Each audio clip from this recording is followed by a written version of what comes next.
Well, hello everyone, and welcome to this episode of Pathways to Perform. We hope these real stories from real people resonate to help guide you on your path to perform at your very best in any field. Today, I'd like to welcome a dear friend of mine.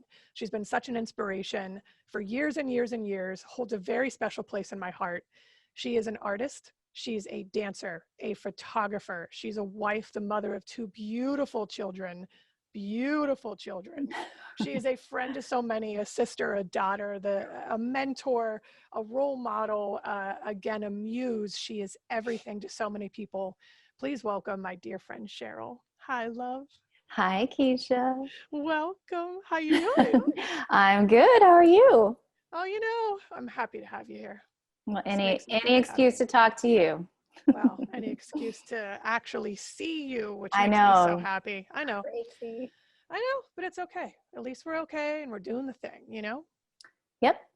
Well, it's good to see you. And I just kind of want to start with you. I think your journey has just inspired so many people, and it's truly a unique story. So where did it all begin for you? Where did you start? Well, I feel like I've had a couple starts. The first one was when my mother put me into dance. That was my, I guess, first start, but I wouldn't say I really started because I gave her a lot of pushback, I will say. I started when I was about 6 or 7, taking that one ballet class a week in Tennessee every Monday. And I remember the day, and I remember how it felt to drive there and be there and go home. So I started dancing once a week. But during that time, I was playing baseball, and I was running track, and I was playing the flute, and I really, really enjoyed doing those things more than that one ballet class. And so it just became that one thing I had to do. And so she would, every year when that year had finished, I would say, okay, I don't want to dance this year. I would tell my mom. She's like, yep, okay, let's get in the car. It's like, all right. Okay, that's so nice. Get in the car. I don't talk back to my mom. I learned that really early. Yes. And so I just sort of did it. And then my father got a job transfer to Orlando when I was 11. And so we moved, and it was this really kind of devastating thing for me at that time, because I had all my childhood friends and my grandfather who lived in Tennessee and all these things that I knew that just were being taken away. It was really tough at that age. And I was going into 6th grade and getting to Orlando. I'm walking into this school that 6th grade is still an elementary school. And in Knoxville, 6th grade, I would have been going to middle school. So I walked into this building with dinosaurs on the walls and colors. And I was like, really? Do I have to, that was hard for me because I was ready to kind of grow up a little bit more. Yeah, you were a big girl now. I'm an adult. Right. Like, what are these childish things? Why is there a dinosaur on the wall? Then also I'm like this little ragamuffin that has all hand-me-downs from my brother, because we didn't have a lot growing up. And I, barely brushed my hair, which I still barely do. And then I'm walking into this very preppy kind of world of kids who had really put together and clothes that matched, like Esprit sweatshirts that matched their socks and matched their headbands and all those things. And I was like, I don't have anything pink, really, and I just felt like instantly I knew that I didn't quite fit in to the world. And then, kids are really mean at that age, and they've all known each other since kindergarten, and now they're kind of the seniors of elementary school. Because I feel like it would be a little easier if I had gone into middle school and a bunch of kids had come from different places to this, new environment. But when you're in an elementary school where they've kind of all been there from the ground up, and then you come in right at the end, it's a tough time to join sort of a group. Yeah, absolutely. And also being, a weird little person from Tennessee. I remember I had cuspid teeth like up here that were higher. And this one little girl named Amy Cheek came up to me, and she's like, ew, you have fangs, like the first day of school. That's terrible. Like, so awful. Okay, that was my first day. I'll never forget it. And she ended up being a good friend of mine later, but I was just like, oh my God, this is not going well. That is the worst way to feel welcome. I know. So the only Okay. thing that felt somewhat comfortable was going to dance. So we found a little dance studio. We toured around to many different studios, and a lot of them were competition based, which I didn't even know what that was, like competition. And I had only done that one ballet class a week, and I wasn't flashy or anything like that. So we finally found a technical dance studio where it felt more family oriented, and that's where I ended up going. And I took ballet there, and my dance teacher was amazing. It took me under her wing and really started me over mentally. And also I was already like at 8 years old, I was put on point, and I shouldn't have been on point yet because I wasn't strong enough to be in point shoes. And, you know, she I don't think sees I knew me, that. Yeah. she sees me, my teacher in Florida sees me like I'm on point, but my knuckles are like on the ground because I have like overly bendy feet that are not strong, terrible for a point. And she's like, take those off. So literally I had to start all over again with her. And I was down for it because it's like, I kind of feel at peace here. Like I feel safe and understood. And, you know, the dancers swarmed over and they're like, what's your name? You know, it was great. So it was just a more inviting atmosphere than my experience had been going to school. So then dance became the thing that I wanted, where I wanted to be, because it's my safe place. And then when I was 13, then you start doing tap, you start doing jazz, you start doing modern, and then you're like, it's like all the things. What is all this? Like now it's like a drug. Now it's like punishment not to be able to go to dance, you know. And before it felt like punishment to have to go. Mm-hmm. So that's when I kind of stuck. Like I understood this is like what I want to do. I want to do this for sure. Well, and to find that kind of sanctuary, that safe area and acceptance, it can do so much for you and allow you to thrive. And it matters. That kind of environment, it matters. Right. And anything, it matters. Yeah, I was always super shy, like young. Even on stage, I always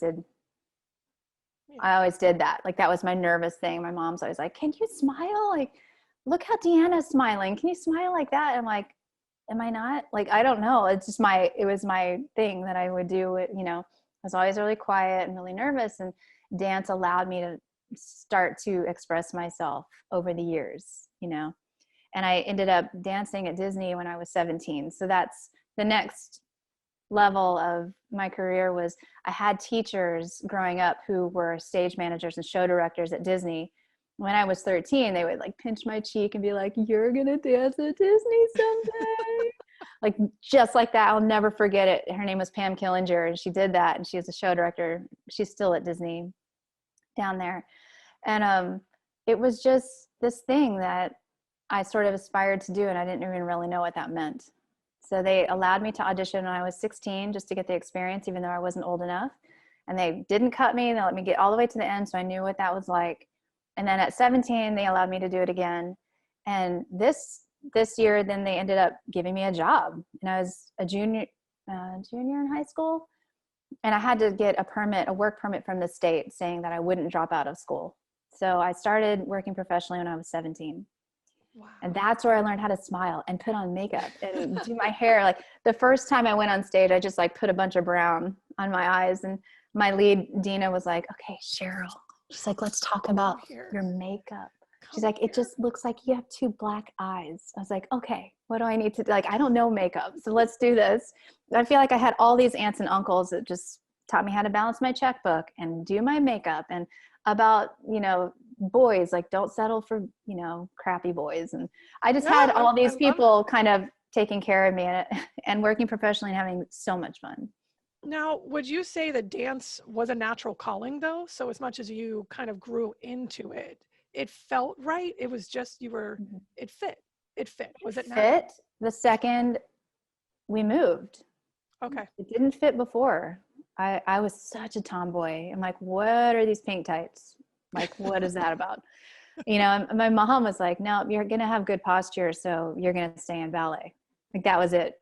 Like she saw that I had flexibility. I had tried gymnastics, and the first time they wanted me to do a front roll on the high bar, I was like, I'm done. I'm out. No, I'm not doing that. So scared me. balance beam was like the only thing I could get behind. But yeah, not like you can do anything in gymnastics at any time still. Oh no, there's no still. I saw someone doing cartwheels on Instagram the other day, and I thought to myself, I wonder if I can still do a cartwheel. And I will. I will definitely. Oh, it hurts. It feels like your head's gonna explode. The kids were doing it in the front yard, and Colin was like, I'm gonna try that. He tried to do a front roll, and I swear his back has like seized into a log, and he just went kunk, and he sat up real fast. He's like, ow. And then we just laugh for 20 minutes. It's like, oh my God, your body doesn't do that anymore. But you, in your mind, you think you can still do these things. We're getting so old, but like it's okay. a front roll. No, like, it's a front roll. Right. That's what I mean. Like yeah. Being a gymnast, you're fearless, as you know, right? And you just do these things and you flip and you don't think about it. Now, I actually thought to myself, I wonder if I could still do a cartwheel, which is so sad. so sad. It's so sad. I'm going to send you a video later. I'm going to do it. Yes, please. I wish I had videoed his front roll because I'm not going to try it. Like, you can do it. I'm not. We'll videotape him and make fun of him trying. Yeah. I love it. Okay, so. Okay. Sorry, way off sidebar there. Okay. Yeah, this is going to be the whole show. That's great. I love it. I love it. So, I mean, you talked a little bit about Disney and having that opportunity and aunts and uncles and people surrounding you and helping guide you, because I do feel like mentorship is so important. You know this. We're both educators at heart too. We want to help people. We are givers more probably. And so as you progress through Disney, what was the moment where you thought to yourself, I want to do this. I want to perform. This is it. This is my life. This is my decision. This is it. Interestingly enough, that decision happened before I started dancing at Disney. Okay. So I had a cutoff date for Disney, and I had a plan. I had that 5-year plan. So I haven't had one since, but that's okay. When I was about 15, my dance teacher took me to a master class by Claire Bataille. And Hubbard Street was touring through Florida, and Claire came and she was teaching a master class. And my teacher, Miss Airy, said, you need to go take this class. Let's go do it. So I took it, and literally everything changed in my mind, because we took a ballet bar, but we used popular music. We didn't ever use a pianist. We used the Talking Heads song. It like really sticks out at me. Like, you're doing plies instead of, your regular porte bow. We were like, using jazz hands, like, but doing a grand plie. I was like, what is that? Yeah. And then we did a jazz center, and it was super smooth, and like the style was like so cool. And I was just like, okay, whatever that was is what I want to do. And I didn't see the show. I didn't see them perform. I didn't see anything else of Claire, but I knew I wanted to be just like her. Like, she opened my eyes to a whole new idea of taking a class and a style. And up until then we had record players in ballet, and it's just and then it's like, how do you come alive in ballet? And I had this new experience doing a straight up ballet bar, but to different music. And I still teach like that. I still use my own music when I teach, because people dance differently when they have music on that they love and they know, and they're singing, but they're doing plies and they're doing grand mamas, and it doesn't hurt as much suddenly because you feel free, so there is a evolution there. I think that for contemporary dancers anyway, which at the time I didn't really know that I was a contemporary dancer yet. I didn't know anything much except that I really loved it. So that was, where is she? Who is she? What does she do? I want to do that. So when I was young, I decided that's where I wanted to be. I wanted to dance with Hubbard Street because I wanted to do what she does and be like her. And I remember the combination that she taught for years. And my friend Mary Evelyn and I took this class together, and we would just, after ballet, we would just break into that routine. It's like stuck with us. We had never really done that before. It's like we couldn't wait to relive her combination that she taught in the center. So that's what happened. And all through school, I continued. Well, also my teacher, this guardian angel of mine, told me about Point Park, because I didn't know anything about any schools or anything like that. I sheltered in Florida, kind of in my bubble, and I don't know of much about college, and I also didn't think much about it. You know, I wanted to just continue through dancing at Disney, and then maybe move, you know, do community college for 2 years, keep dancing at Disney, and then transfer into another school, you know, get my AA. And that was my plan. And my mom, of course, my parents were like, no, you're not doing that. You need something to fall back on, and that your plan sucks. Like, no, you're not doing that. Yeah. So, you know, we went on this college tour, and it was torture. And I remember going to Indiana and auditioning for the program there, and they're telling me that I will be on probation for my weight for a year if I go there. And then go auditioning at Butler next to Amanda McCarroll, who was their guest for Sugar Plum Fairy that year. And I'm like, am I really going to take class next to her?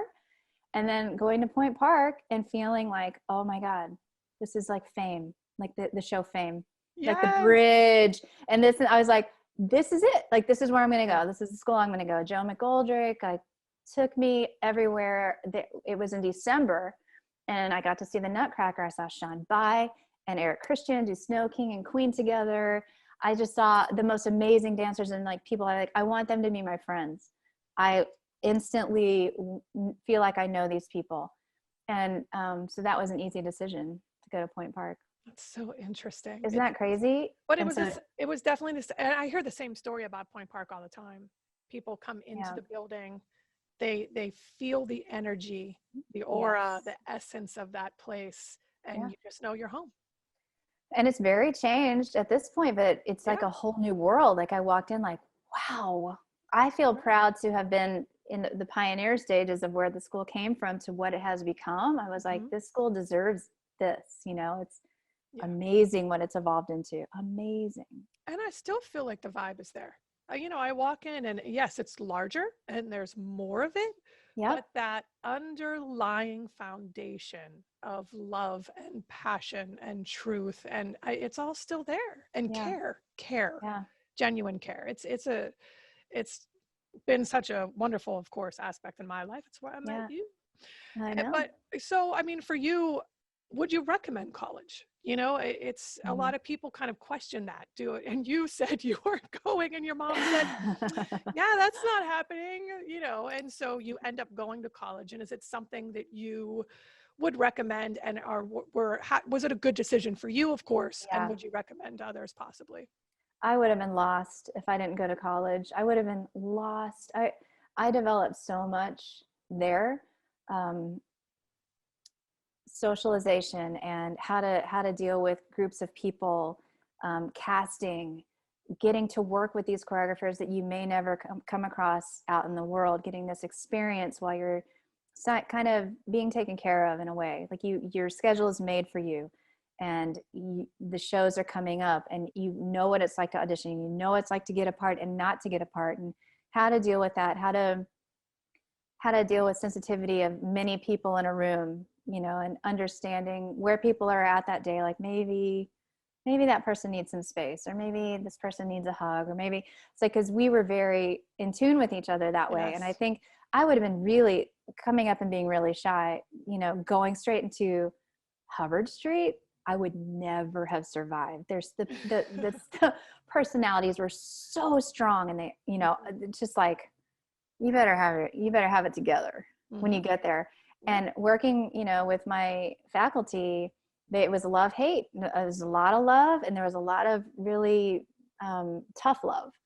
And I think I needed that. I needed to know how to respond to it, to learn how to deal with it, to understand where it comes from, so that when I go and I work with a director who's demanding and you need to explain why things happen when something goes wrong, or, you know, down to if your hair falls out, or if you fall out of a double pirouette, you have to be able to deal with the consequence of that, you know, from a perfectionist. And I really grew some tough skin, you know, in college, and I was given really great experiences and meeting people and just knowing how to survive in that sort of environment of dance, you know. You've had such an incredible career, and you are a tremendous storyteller, and dance has been your vehicle to express your art, right? And so through that, what kind of roles had the most profound impact on you? You know, and you've had Shore Point Park, your college career. We had so much fun. I mean, yeah, it was great. And you talk about Sean By and Snow Queen, and me watching you as Snow Queen, and it's just those amazing moments that kind of define your career and put you on the stepping stones, right, to get you to the next place. So you end up dancing. You arrive at Hubbard Street, you know. Yes. And it took years. It did take years. So let's start with graduate college, because I think a lot of people think, okay, so you graduate college and she becomes this amazing dancer for Hubbard Street. That's not how it works. Oh no. So let's go through the stepping stones. And in then my mind, I thought that was the roles. Right. Yes. In my mind, I thought that was going to be the path, like, because when I was a freshman, Ginger Farley came and said a piece, Hubbard Street dancer. When I was a sophomore, Frank Chavez came and said a piece on us, Hubbard Street dancer. Junior, Claire Bataille came and said a piece. That's right. And I graduated that Christmas. So I graduated halfway early. So yes, you left me a semester early. I did. I still to this day regret doing that. Good. So I'm like, what am I doing? It's January. It's winter. I'm moving somewhere new. Right. Like, what am I doing? All my friends are there. And anyway, in my mind, I thought, I got to go. But I was like, where am I going to? Like, I don't know. So it did work out. Yeah. But I ended up auditioning for Hubbard Street when I had 2 weeks of college left. And I was brought out by former Point Park alums, Joe Meridian and Sean By, who were both dancing for Hubbard Street, and we're telling Lucanti, you really need to see this girl. You really should see her. So I went and auditioned, and it was crazy. I was there for maybe 3 days, taking every class at the school downtown. And, on the third day, it was like, I have to go back. Is he going to look at me? And so Sean By, and I'm of course horrified of this man. Like, I'm not going to ask him. He knew I was there. So Sean asks him, like, we're in the lobby, and she's like, do you want her to learn something? Like, he's like, yeah, teach her one of your solos. Just like, teach her a solo. She's like, which one? And he chose one from Perpetua Mobile, and she was like, okay. And then so we go into the room, and she's like, okay, we haven't done this in years, and there's no counts. So I was like, okay, let's go. And it was fun. Like, it was a beautiful solo, of course. It's one of Sean's, and I learn it. And then we're done. And then he comes out again, and we're in the lobby, and I have like sweatshirt and a sweatpants on. And he's like, okay, I'm going to go walk my dog. And then when I come back, I'll watch you. He's like, and take all that junk off. So he like already yelled at me to take I was like, oh, I will. Like, I'm not going to. It's just, that's how it all started. Yeah. So then I'm in the studio and I'm working with Sean, and she was like, do you want her to do it to music? And he's like, well, I have to know if she's musical. And she's like, okay. She's telling me there's no musicality. There's no counts. So I was like, perfect. This is going really well. So then I'm in the studio, and the entire company comes in and sits down all along the bars. And Lou comes in with his dog Buddy, and they all sit down. I'm like, am I doing this for the whole company right now? Because it looks like I am, and I'm dying. Like, these are like people that I idolize. Everyone idolize, that's the right word. Yes. Definitely. I'm like, this is happening right now. These were the people on the posters in Ronchasone's office. I know. Right. Yes. Okay. I've seen them for years. Yes. I've seen them for years. Just putting it in perspective for our listeners, right? Yeah. See these people. Crazy. Yes, exactly right. Yes. So I do the solo. I feel really good about it. It shows flexibility. It shows balance. It shows strength. It shows a bit of emotion and weight. And it was great. So then he like leaves, gets up and leaves, and his head is like shaking like this. Oh. The whole time out the door, I was like, okay, that went well. Am I supposed to follow you? It's just a very intimidating. The whole thing was, I could not have prepared myself for that. I go into his room, his office, and he's shaking his head and he's pacing. He's like, you're very talented. I was like, thank you. He's like, but you need work. I was like, perfect. Here, ready for that. Like, that's what I want. I want to work, obviously. He's like, I'm going to offer you a scholarship. He's like, and I mean that seriously. I don't take that lightly and this and that. And I was crushed because I knew it had been told to me that if you take a scholarship, he's always going to see you as a scholarship student. You know, like if you, and I same similar to Disney, like if you do a parade, it's really hard for them to move you onto the stage, like the shows. And I didn't want to be pigeonholed into that, have him always look at me that way as a, you know, I wanted to arrive in a different way. So you know, he's like, take some time to think about it. And I'm crushed because I'm like, I know I'm not going to take it. And what if it makes him mad or, you know, so it was hard. So I remember crying in the stairwell and all this. And out of nowhere, Frank Chavez comes in, who doesn't dance for the company anymore. He is a co-director of River North Dance Chicago. And he was teaching a jazz class in the studio that day. And he was peeking through the window at my audition. So he happened to just be there at that time. And he said, well, if it doesn't work out, come over and play with us. Come over to River North. And I was like, okay. Because I'm still going to move there. Like I'm still going to move there and continue to try because I'm not going to give up. I'm like still in college. And, you know, I'm like, what was I expecting to get this my first try? Like, you know, I was mad at myself to be let down that hard. And I learned a lot from that experience. And I grew up a lot that day. Like, this isn't going to be easy. This is going to be something I'm going to work for. I'm going to do it. So then when I graduated, I moved to Chicago, went to River North, ended up auditioning for like 8 weeks because there was only one spot and it was this one girl that was deciding whether she was going to stay or whether she was going to leave. And she just never, I was like, what are you going to do? You know, because it was awkward for me to be there because I'm kind of I'm learning stuff, but I don't want to seem like I'm, you know, like knocking on her door, like, hey, can you know, I don't know. So she ended up doing something else and she ended up leaving. And I danced there for 2.5 years with the best people. I met so many awesome people. I had so much fun, got to travel, learned how to tour, how to be responsible for all of the things that you need for stage, carry your shoes, your makeup. You know, a dancer did all the costumes. Like we made $75 a week and we didn't care. That's what we wanted to do. We had 5 other jobs in order to do that. And we did it. We lived together, we worked together, we danced together, we toured together. Like what and more? You loved it. And you loved every minute of it.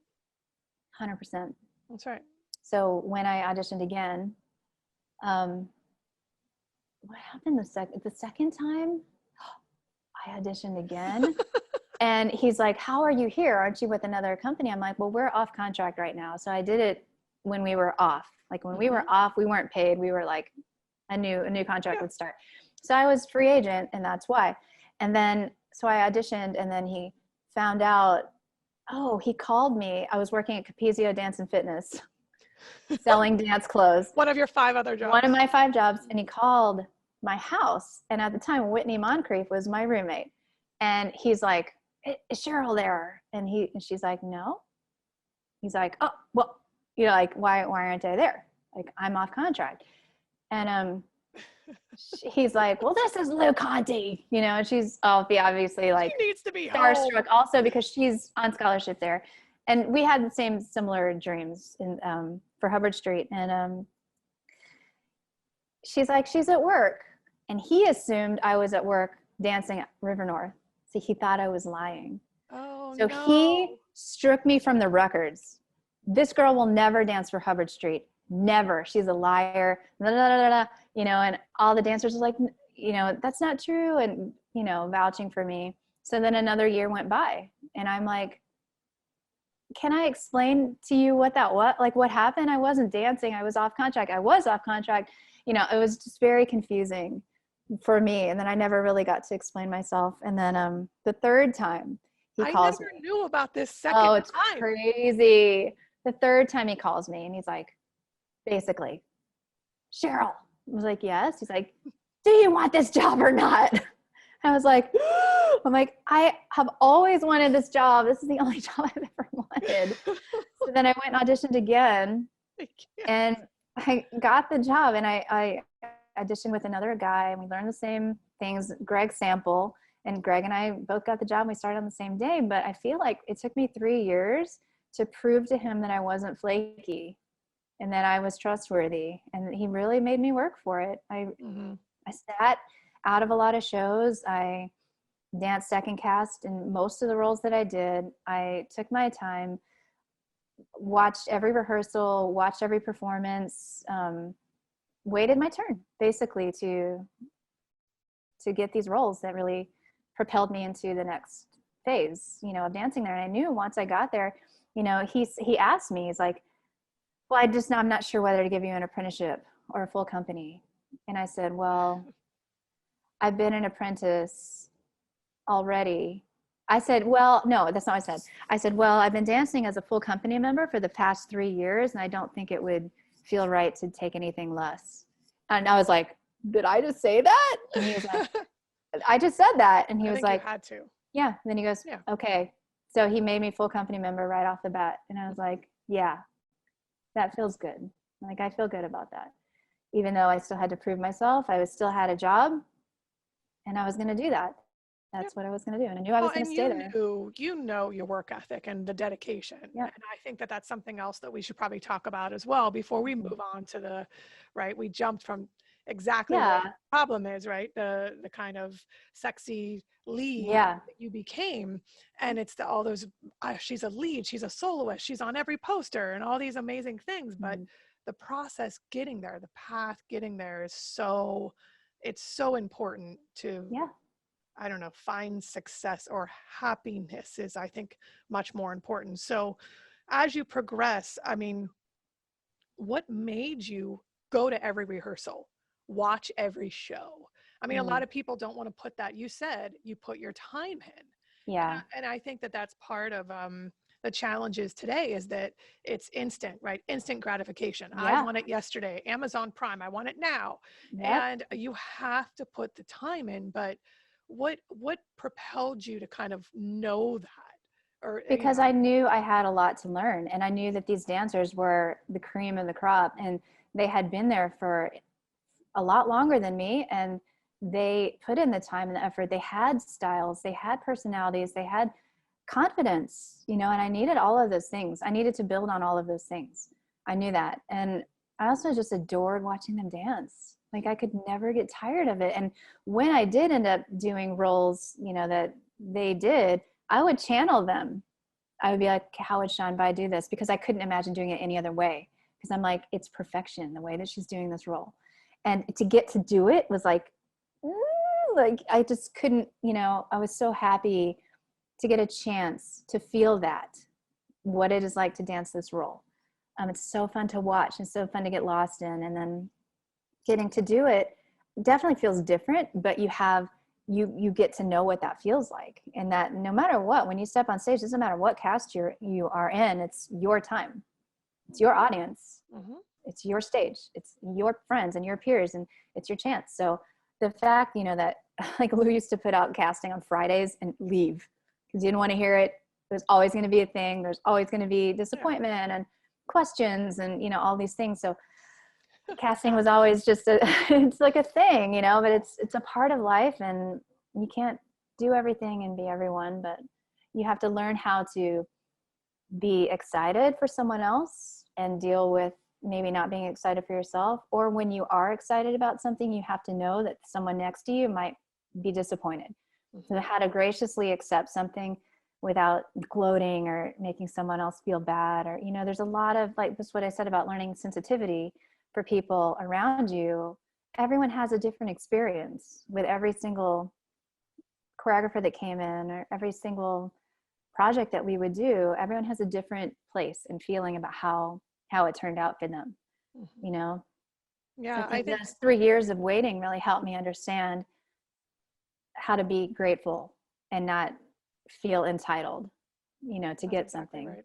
Well, and I think it's one of those things where just the word appreciation, you know, and it's just kind of stepping back and realizing, but it's being sensitive to all of those things. And I love what you said. You had so much to learn. That was your opening statement. You knew you had so much to learn. And I think that if you walk through life like that, even at 47 years old, and I know I'm looking ahead, and even with this podcast, I have so much more to learn. Yeah. But I love that. And I feel like if we can all just take a breath, appreciate what we have, and be open to learning, we'd Yeah. all be so much better for it. It's something so Yeah. simple that gets And there lost. is something lost because towards the end of my career, you know, I was there for 10 and a half years. So the dancers who would come in, and people would stay for at least 5 years before they would move on. And it became this thing of like this revolving door of dancers would come in, they didn't get the roles they wanted, they're out. I'm like, and they would come in with this sort of notion that they would be handed many, many things right off the bat. And it was kind of odd for those of us who had come up through the directorship of Lou, moving into Jim Vincent's, and then moving into Glenn's, even, of what people expected, you know, coming straight into the door, and us just sort of being like, huh? That's right. That's odd. You know, you were here for 5 minutes. Where are you going? Mm-hmm. And a lot of the success of companies is the chemistry of the dancers and building that trust and building that sort of family atmosphere to where you can close your eyes and be completely in sync with someone just because you have spent the time. That's right. Getting to know that person, you know, and trusting and feeling and being okay following and being okay leading. And just like, you have to just have all of those qualities to get the most out of your experience. And I think people left before they ever got to that point, you know? Well, time is so valuable in so many ways. And when you're sitting in a moment, you get so much more from it. And even if you repeat a cycle, which I think, you know, people are fearful of getting on that hamster wheel. Yeah. Even if you do it 4 times, you're going to gain something something changes, something shifts, even your understanding. And again, going back to sensitivity and your perspective, it changes. Yeah. And through that, you become more seasoned. And that's where the real fun begins. Yeah. And Then you get to play. I think about this too. Like, what was the success of our programming? Because Lou was such a genius at his programming, but then remembering we did the same pieces over and over again, every show, every year, multiple years. We weren't changing pieces over and over. We did 10 years of Tharp. You know, it's like one piece would switch out. You didn't have to create a new full program each season, which is very expensive. It's not, you know, it's not responsible financially. And then you show people a work that maybe they don't get the first time, but you show it again and again and again. It becomes, they like grasp onto it and they see something different, and they come to expect it and come to love it. You know, these classics that companies have that they can repeat, and it has this longevity over time. That mentality of like more. We have to do more. It's like, but what about what we have that we've invested in? The dancers don't even get to really get to that point of playing with it because they're still trying to remember the steps. So you want to get to the point where you can actually make it become something your own. You have to give it time. Wow. And I feel like everything is so done. One and done. Seen it. I'm like, no, that's not how I feel about stuff. Yeah. Why do we have Christmas traditions? Why do we love the Nutcracker? Why do we watch A Christmas Story? You know, because they're classics. They're timeless classics. So no one feels the need to let that evolve anymore. Well, and it's quality over quantity. Yeah. You really have to. And I just, even this time, and you and I were talking before we started recording, but it's really just pausing and allowing this time and just the quality of what we're doing. Yeah. And it's been beneficial in so many ways, although it's time for me to get out. Yeah. And I feel like we've had a good pause. We've had a good pause, and I'm hoping that we get back. And I think it's important that we had this pause for a lot of people. I think a lot of people are making huge life changes. Yes. That will make such a difference for them through the rest of their lives. Yeah. Like, sit back and really realize, like, wait, what have I been doing, you know, for the past 20 years of my life? That now that it's stripped away and you're not really there anymore, you have the opportunity to think about other things, bigger things that make you happy, things that you could change, you know, and so many people have. And I think maybe this was something that's meant to happen for all of us, the whole world. I agree. And moving too fast. Said back to normal, but I back to normal in some ways, but completely It'll never different. be. It will never something be. Different. Something different. Back to something new.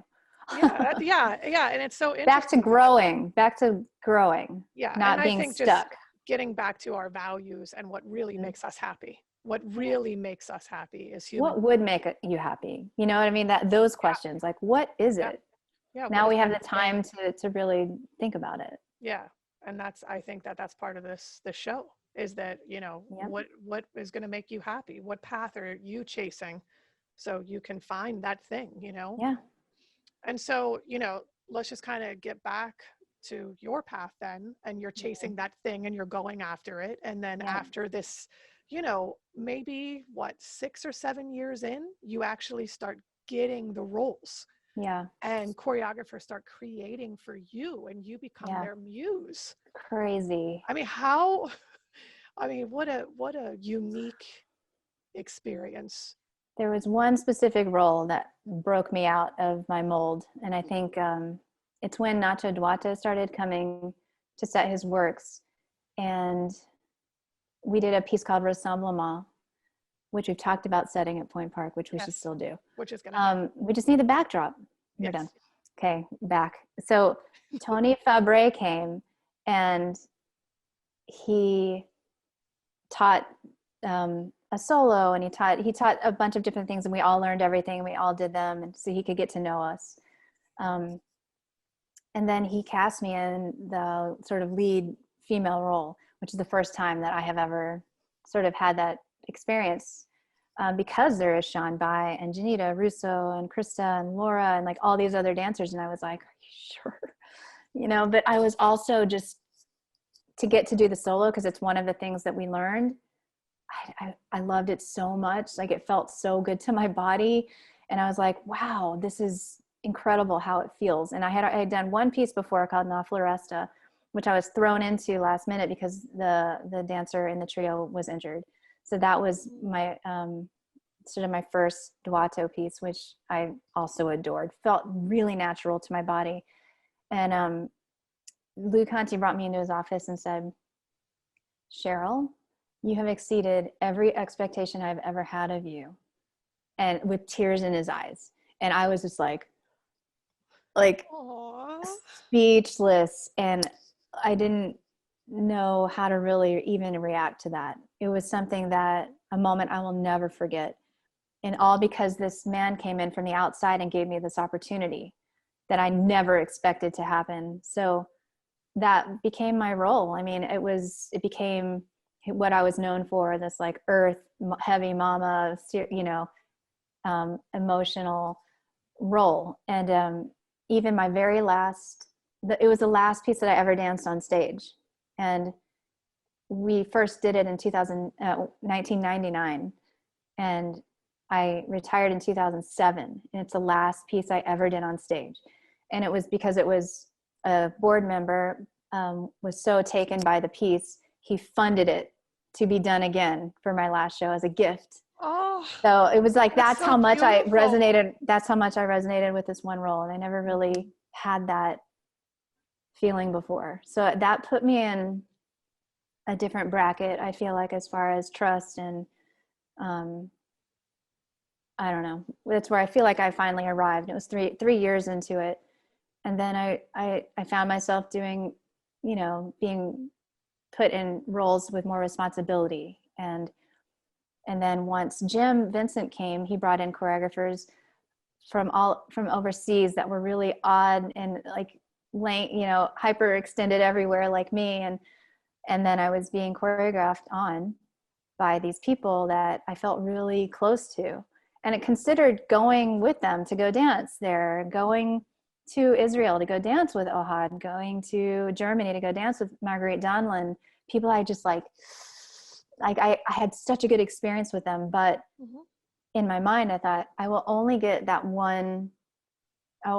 one voice. And I like getting to wear many hats at Hubbard Street. So I knew repertory company was more for me because I like the challenge of wearing different hats. And changing, constantly being forced and challenged to adapt and grow again. Right. It's all about evolution and growing. And it's I like that challenge. I don't want to just be one person. Like I liked, because I wasn't always the most outwardly emotional person. Like people say I'm very even keel. Like when I'm freaking out, I still look like this. You like, do. I'm still freaking out right now. Like I'm freaking out. Like that's how I freak out.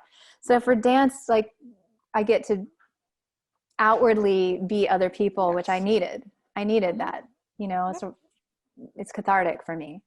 Yeah, it makes sense. I mean, Yeah. it makes sense. So, I mean, you've had this tremendous dance career. I got to see you dance many times. Just stunning. I mean, you took this stage. I think I feel like time paused, and Yeah. your energy was infectious and captivating. And for me to see you as a college dancer evolving into this woman and Mm. this artist that has become much more than just a dancer, but a true vehicle that embodied mind, body, soul, and presented this story. And I mean, you created worlds through your Mm. movement. Thank And you. I mean, worlds, and took me away. I was just in awe in every performance and every time I saw you move. So, Thanks, you Kish. know, no, it's the truth. This legacy, you know, as a dancer, this legacy you leave behind. What, you know, what now? I'm looking at your career now. You, you're an amazing dancer. You inspire so many other people to dance. You helped so many of us along the way. Uh, you know, I was that weird kid that came into Point Park when I transferred. And I'm in jazz class, and you came right up to me. You're like, "Who are you? I was obsessed with you Come with day us." one. And I what? We're the complete opposite. So loud and I'm like, fun and just like such an ass. And I was like, yes, thank her, that you. one, that I crazy was so lady. drawn to people with big personalities because I didn't have one really. So Yeah, it like fed me to be around people like that, yeah. you know? It worked. Jossie and I Yeah. probably just kind of a little overwhelming.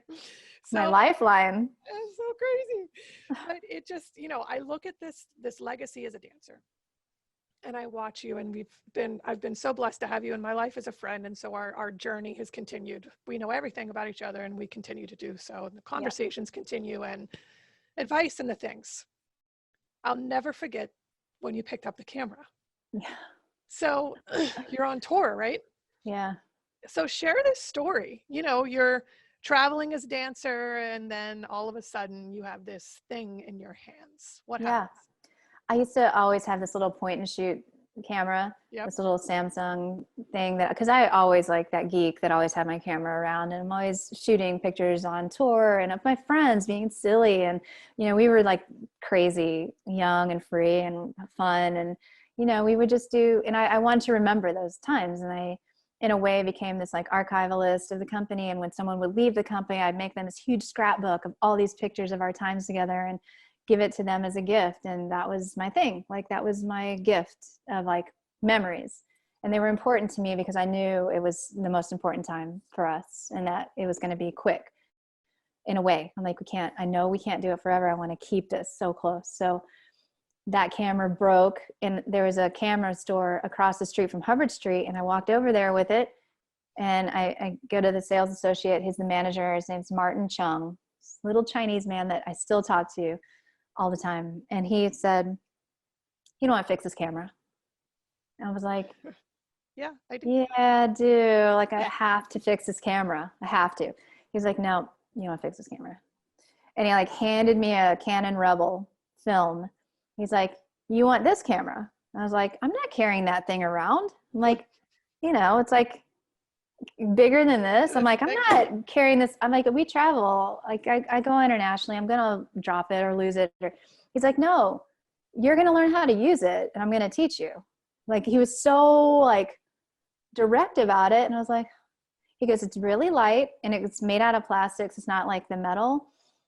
He's like, "You can change these lenses and they're very light," because it was a starter kit basically. And I was like, in my mind thinking, okay, I can, all right, like I can try, let's try it. Let's try. You can always take it back. And then once I got into being able to switch the lenses and the quality and the film and going to dark rooms and like developing my own pictures just for fun, then it became this thing like that I was known for. It's like Mm-hmm. these pictures that I was taking of my friends. And I, you know, in 99 kind of is when all this started. Mm-hmm. where I made the transition mentally that this could be something, because I had back surgery. I had a herniated disc in my lower back that I dealt with all since I was 19, that I always thought I would have forever. And it got to the point where I had to have it surgically, the disc removed. So I took that time, that pause, and I took my camera and I sat on the side of the stage during shows and I shot all the shows. I was right there on stage. Like, how can I stay around? How can I still feel needed, or, you know, not like a waste of space and not feel sorry for myself? I got up there and I made myself part of the show in a different way. And I captured some god awful shots, like just blank, like white, because the side lighting's coming right at me. So, and then occasionally a dancer would like perfectly go in front of that light, and there's this halo, like this glow. And it's all black and white at the time. And, you know, I'm in the dark room and it was like magic. When that image came up, I was like, oh my God.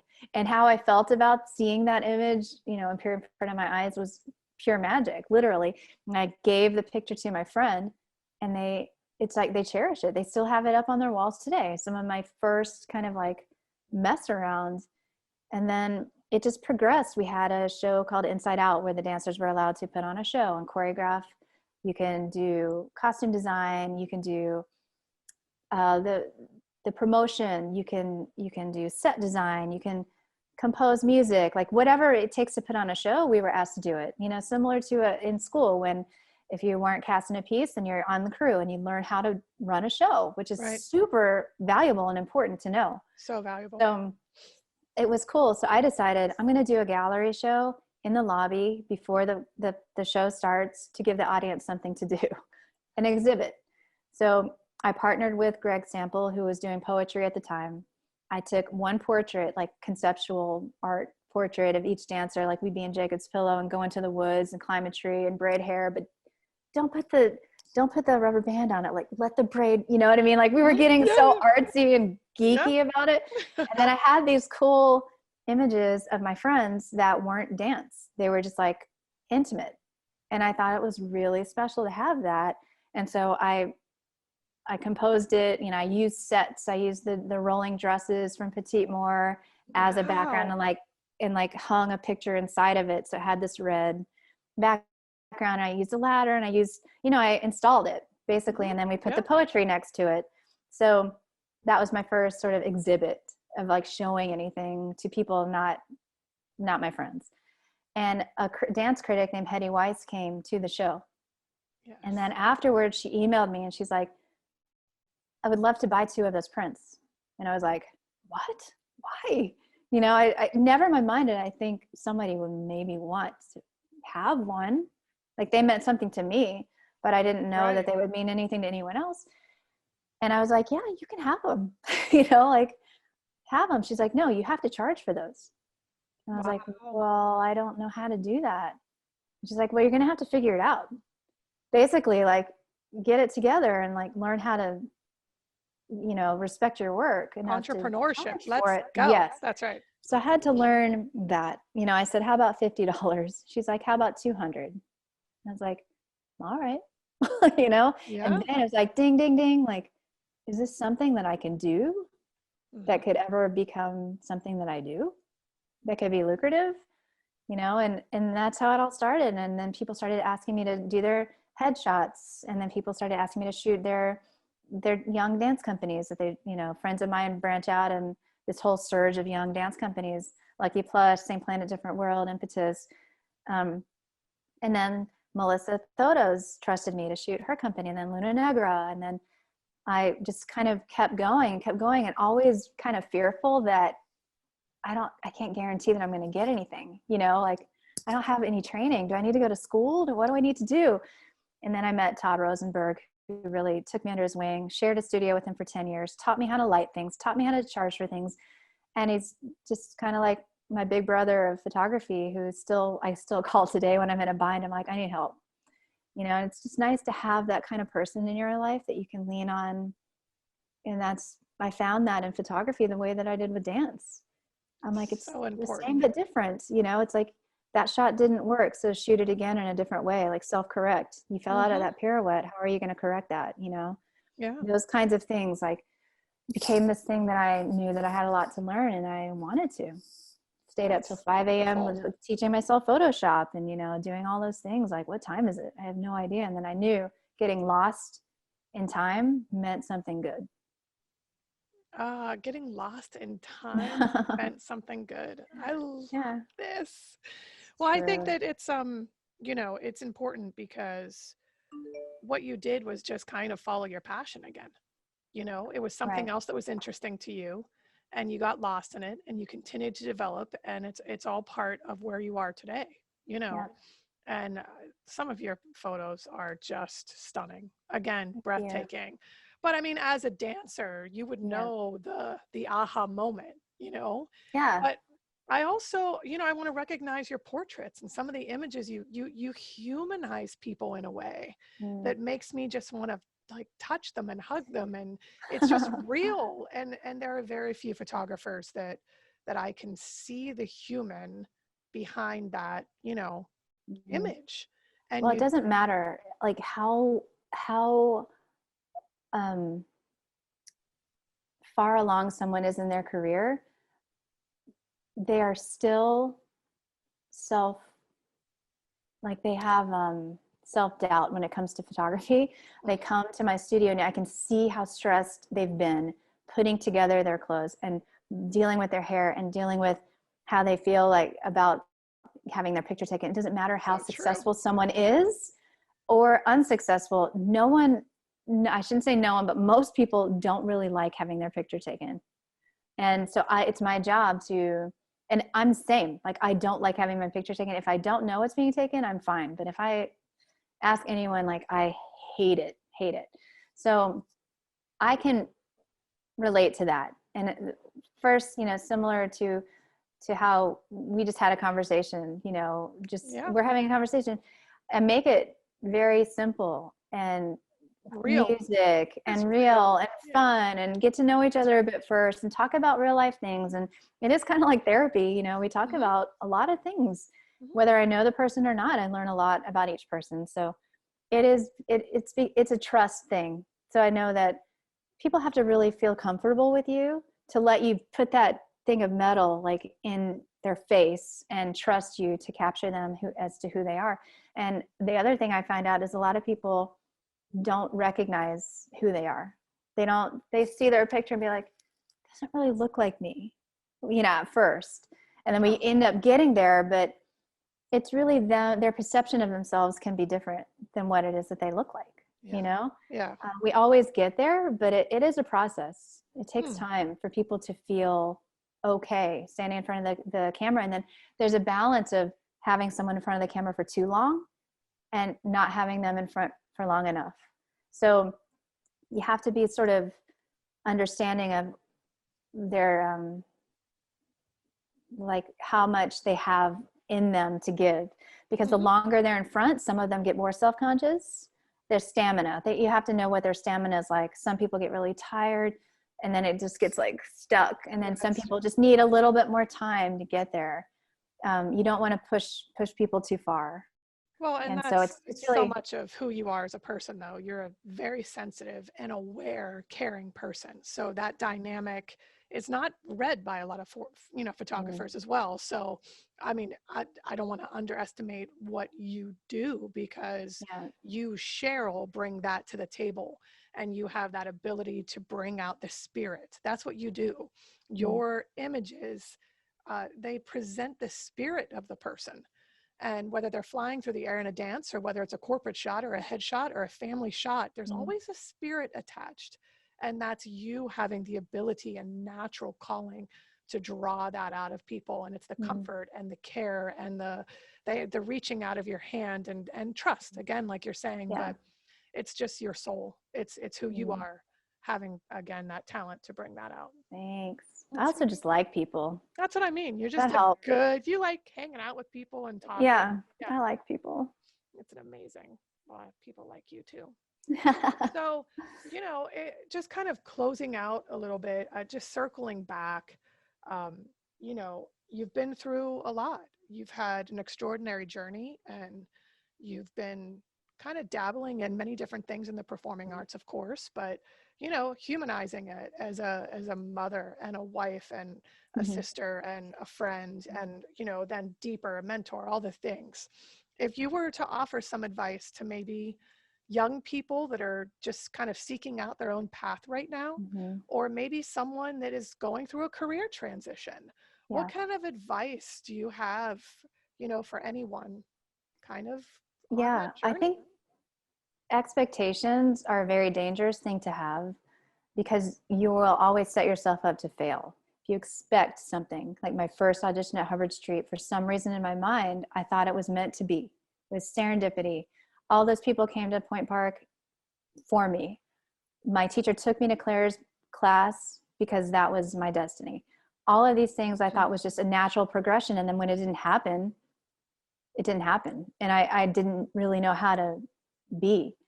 It took me a while to pick myself up from that letdown. So um, expectations are dangerous for you and your psyche and your confidence. And I would say let go of all of those things and do your best and enjoy it, because it's a journey and you are offering yourself to people as your talents and what you can bring to the table. And it may not be right. It may not be the right time. It may not be right for you. So I think giving yourself permission to take time with things and keeping your eyes open to anything that makes you happy. When you wake up, what makes you excited one particular day and not another day because of what you have to do that day? Look at your day and look at the things that make you want to get out of bed, you know, and find things. Talk to your friends, ask questions, you know, always, never, ever feel afraid to ask someone something, you know, because if you don't ask, the answer is always no, first of all. So if you need help with something, if you need something, you have to ask. And there's so many people out there that are willing to help you, you know, and guide you. I had so many guides and I still do. And, you know, I'm always happy to guide people. And sometimes I think like, what can I do? What can I say? How can I help, you know, these people? And I'm still evolving and I'm still having my trials and tribulations of every day. And it's because we're human, but it's good to know that other people are also struggling, because it's, you know, we're all, when you get to a certain point in your career and you start over, that's really hard for your psyche of like, you're used to being in a certain place. You're not used to being at the bottom somewhere. But give yourself permission to be at the bottom and use everything you had, but let go of that, because that was that time. And that's not necessarily who you will be. It will be a part of who you will be, but don't think that your whole life is meant to be up there, because it's going to be like this. You know, it's a ride. You're on a ride, and just enjoy it. Some of it will be a little bit nauseating and some of it will be exhilarating, and just enjoy it, you know. That's all I can say. No, that was very eloquently said. But it's, you know, I just think it's experience, right? It's just experience, and then trying to make sure that you stay positive through that journey, like you're saying, and it's exactly Yeah. right. Well, I can't thank you enough. I just, every day of my life, I'm so grateful to have you as a friend. You're such an inspiration. I mean, you've personally taught me so many things. Back at you. Understanding, It's sensitivity. those late night couch. This is why college was important. It's those late night, sitting on the couch, The sitting on the bed, college, talking about life, the college pizza special. pizza, Scrabble, Yeah, pepperoni rolls, steak salads. Like steak those, salads. I mean, It's if all I that didn't have matters. any of that, I would not be a whole human being right These are now. all, and I think that that's so much part of it. It's just Yeah. talking, and just Yes. really just talking to people and trying to find the answers, and Yep. and listening too, listening Yeah, and understanding. for But sure. you are beautiful, and I love you so much. And we'll have you got to come back, I and we'll have you will. back on the show. Yeah. And I'm sure there's lots of things we can actually, from this conversation, dig into, right? And just kind of branch Always. off into other topics and specific themes, certainly. Always. But where can we find you on social media or your website? CherylMannPhoto.com. I'm Cheryl Mann Photo everywhere. Instagram, Cheryl Mann Photo. Oh, Facebook would be Cheryl Mann Productions. That's my Great. legal name. Okay, great. But So, no, yeah, you can find me in Cheryl yeah, Mann Photo and anywhere. we'll be sure to include that on Yeah. the show. But we will find you. Mostly Instagram is my jam right now. It's just simple and easy and quick. So It is. don't really do much of anything else. Well, I think we're all pretty much in the same boat. But thank Yeah. you. Thank you. Thank you. Love you so much. Thank you. Love you too. And we will be in touch. And until then, take care.